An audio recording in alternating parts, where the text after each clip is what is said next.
Hi everyone, I'm Hannah and welcome back to my channel. Here we talk about all things related to stationery, productivity, planning and organization. So if that interests you, please keep on watching.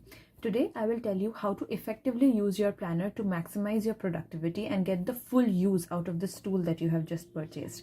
So let's get right to it.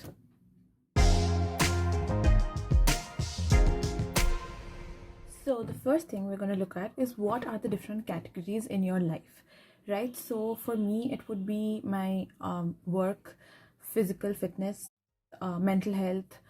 Then, I have this one entire section dedicated to creativity, which will include my art and this YouTube channel for now. So all of these things. So you have to basically reflect on your own life and the different categories. If you have a business, and that will be a different category. And if you're like deciding to focus a lot on personal development, maybe learning new skills, and that is a different category. So those are the different categories of your life, and you need to list them out as such, because this will actually help you decide how much space or what exactly are the different components that you really need in your planner. Like if having a meal planning section is really important for you, or having a place to journal and reflect is really important for you, these kind of things will become clear once you do this sort of like a category audit, let's call it.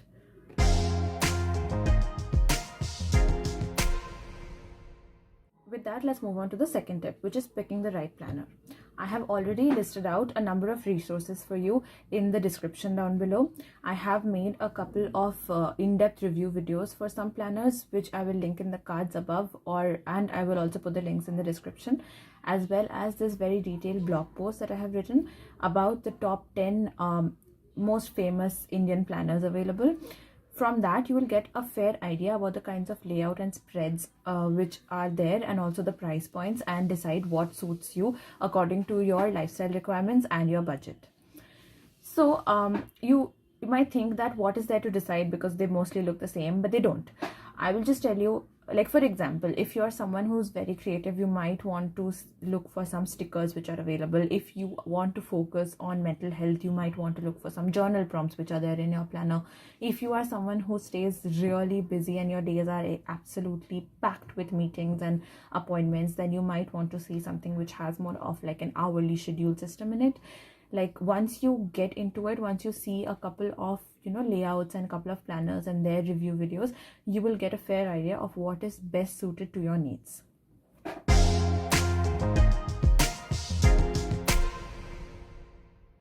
Once you've decided what planner fits your lifestyle the best, now you have to make it a conscious practice to come back to it every day. And chances are, if you're a beginner, you will not have that practice, and you will soon leave multiple pages blank and lose the motivation to use a planner completely. But that's not what we want. We want you to use a planner as a tool to maximize your productivity.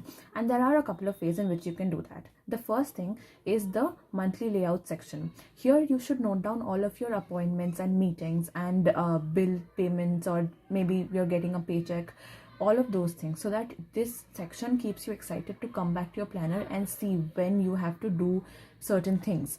That will really keep you accountable, and you have to get into your planner to keep a track of these things. And if you're one of those people who are in the habit of noting down everything on your Google Calendar, if you're really serious about using your planner every day, you should also note these down inside your planner. Trust me, it will make the practice of coming back to it a lot simpler.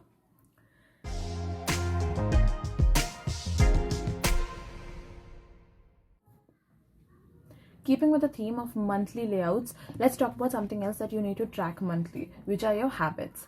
So in most planners, you will get this section where you can write down a couple of habits and track them from day 1 to day 31, the entire month, and that usually comes in the beginning of the planner. So if you have a habit tracker in your planner, that is a great way to come back to it every day and check out all of your habits. Now, these have to be habits that you're doing every day.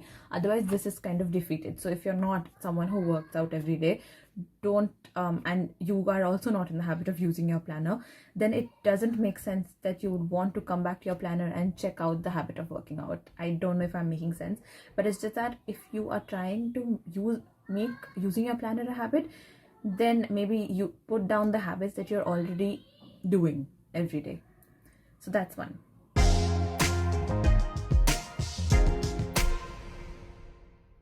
finally, on the topic of coming back to your planner every day, make sure you use the daily spaces well. So the dailies in my planner are solely dedicated to my to-do lists. If you are someone who has a separate notebook for a to-do list, then try to make that transition. If you think that your to-do list is too big compared to the space in your planner given for that particular date, then why don't you write out your to-do list on a sticky note, like all the extra things on a sticky note, and keep that stick that in your planner. You will get into the habit of putting all of your daily tasks in the planner, so that you will have to check it every single day. And like, my planner is almost always open on my desk because I want to see all of my action items for the day at once, all of the time. Like, as long as I'm working, I want it open. So maybe you can do something like that.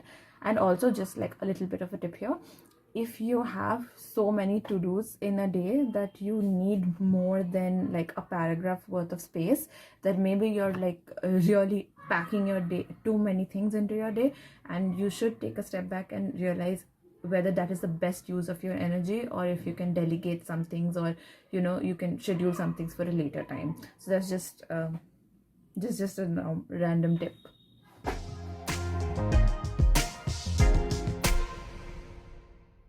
Okay, so the next step is about stickers and other accessories that go along with planners. So first up, I know that the best planners in India, which are the most functional and the most beautiful looking, are a little on the expensive side. So you do not really need to add to your expenses by buying a lot of accessories that you will eventually not really need. And I know whenever you Google all these planner spreads and bullet journal spreads, you see a lot of very photogenic, beautiful spreads across social media where the handwriting is perfect and they have like really amazing color scheme, stickers and flags and everything. Nobody needs that.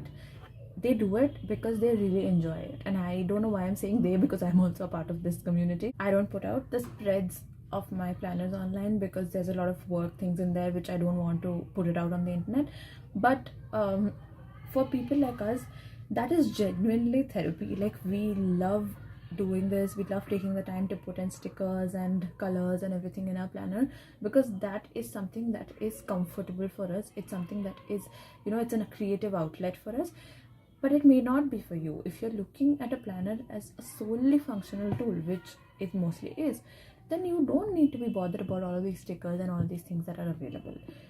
Maybe some functional stickers here and there might make you more interested to go back to your planner every day, but you really do not need it. Like, this is a PSA for anyone who needs it. You don't need those stickers.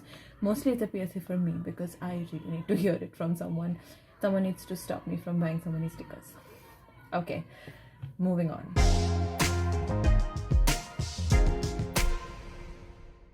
So I keep stressing a lot about how you should come back to your planner every day, and if you're not opening your planner every single day, there is literally no point, and it's not going to help you figure out all of the different aspects of your life. And to do that, the easiest hack, which actually I saw it on Meghna Varghese video, I think I'm going to link it in the description as well.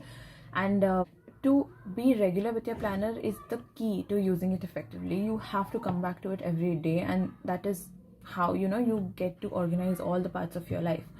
And for that, I think it's essential that you set an alarm. Why don't you decide that this at like every day at 8 a.m. I am going to plan out the day, or every night at 11 p.m. is the time when I'm going to plan out the next day, and that is it. You decide on that, and you are going to follow it. You put a reminder on your calendar every day for the next year that this is the time that I have reserved, 10 minutes, 15 minutes, not a lot of time, just that much, that you're going to look over the next day's to-dos and just be on top of your game and not be stressed when you actually realize at like 10 in the night that you have a submission the next day.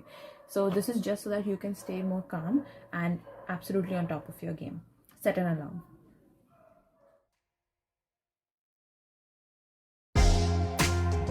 A key point in coming back to your planner every day is that it should be where you can see it.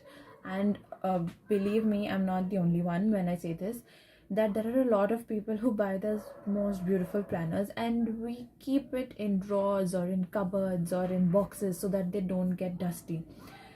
I know they're too pretty. I mean, look at this. This is the most beautiful piece of stationery that I own. But if I keep it in a box, I'm not going to open it. I will not see it and I will not use it. So the completely defeats the purpose of buying it. So here's what, it's so obvious, but keep it on your desk, on your bedside table, the place where you will see it the most, the first thing in the morning or the last thing before you go to bed at night. I saw this hack, like it's like one of those TikTok viral hacks I saw, where you put your phone under your bottle of water so that you drink more water. Why don't you do that with your planner? Why don't you, while you're working, why don't you put your phone under your planner? And maybe every time you want to reach out for your phone, you'll open your planner and see all of your to-dos, and that'll create a habit. I don't know, it's just a small thing that came in my mind. Let me know if you try it and it works. So we've talked about setting an alarm. So once you have set an alarm, you need to have a place where you can come and plan in peace. I know it sounds a lot like I don't need to plan in peace. What I know my to-dos for the next day, my boss sends me an email every day or something you're going to say. Like a lot of my friends have this opinion, but the thing is, if you take those 5-10 minutes of peace and quiet every night, then you will realize what are the things that you really need to dedicate your energy to. Like I have this really nice desk space where I have all of my stationery supplies and I have my planner, and I switch on my fairy lights and I do my planning every night from like 10:30 to 10:45. That's my time, and I don't spend any more than 15 minutes on it. But if there is any fun stickers that I want to use, or if I want to doodle something, I do it then, because my planner is also one of my creative outlets. And you need to have the dedicated 10-15 minutes in a dedicated space, because I was doing it on the bed, I'd probably fall asleep, because for me that's pretty late.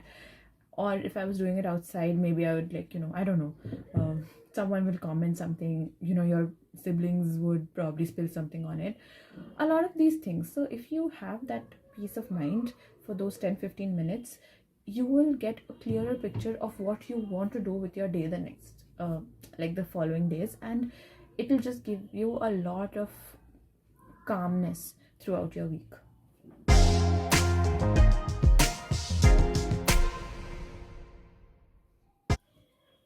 And finally, we are here at the last step, which is have fun. Please, please, please do not make your planner another object of stress for you. It is supposed to make you stress free. And this time that you spend planning is really going to give you a lot of perspective on how you want to live your life. Basically, if you have seen my ink bucket video, there I talk about how you have yearly goals and then monthly goals and weekly goals. And if you don't take the time to really sit down and think about what you have done that particular day or what you want to do the next day, you will not have time to reflect whether you're getting closer or farther away from the goals that you set at the beginning of the year. So having a sort of guideline to calibrate all of your efforts against, that is really, really helpful. And that is why I really recommend that everyone should plan. And if you think that you are not a paper planner kind of a person, there are a lot of digital planners also available out there. But I love paper planners, and that's why I'm telling all of these things to you. Hope this was helpful, and if you like this video, please like and subscribe and share it with all of your other planner crazy friends, and comment down below to let me know what your planner for the year 2021 is. I'll see you in my next one. Bye.